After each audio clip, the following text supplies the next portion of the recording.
ಗಿಡಗಳನ್ನು ಬೆಳೆಸ್ಕೊಂಡ್ರೆ 80% ಅಷ್ಟು ಕಾಯಿಲೆ ನಮಗೆ ಬರೋದೇ ಇಲ್ಲ. ಅದರಲ್ಲಿ ನಿಮ್ಗೆ ಜಾಗ ಇಲ್ಲ ಇವತ್ತು ಅಂತ ಹೇಳಿದ್ರು ಆ 4 ಪಾಟ್ ಇರೋ ಜಾಗ ಇರುತ್ತಾ? ಅದರಲ್ಲಿ ಒಂದು ಅಮೃತ ಬಳ್ಳಿ ಬೆಳೆಸ್ಕೊಳ್ಬಹುದು, ಮನೆಗೆ ಅಲಂಕಾರನೂ ಆಗುತ್ತೆ.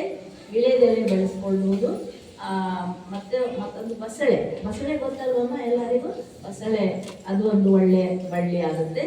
ಹಾಗೆ ತುಳಸಿ ಮತ್ತೊಂದು ಕರಿಬೇವು ಸೊಪ್ಪು, ಇದನ್ನು ಪಂಚವಟಿ ಅಂತ ಕರೀತಾರೆ. ಇದಿಷ್ಟು 5 ಮನೆಯಲ್ಲಿ ಇರಲೇಬೇಕು.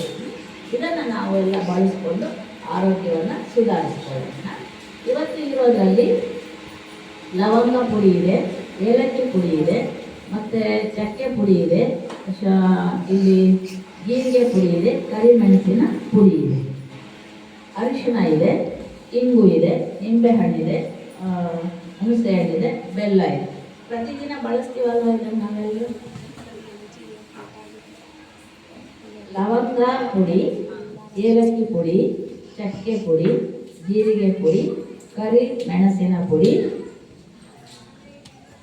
ಅರಿಶಿನ, ಇಂಗು, ನಿಂಬೆಹಣ್ಣು, ಹುಣಸೆ ಹಣ್ಣು, ಬೆಲ್ಲ ಸಾಮಾನ್ಯ ಇದೆ, ಎಲ್ಲರ ಮನೆಯಲ್ಲೂ ಇರುವಂತಹ ವಸ್ತುಗಳು, ಹೌದಲ್ವಾ?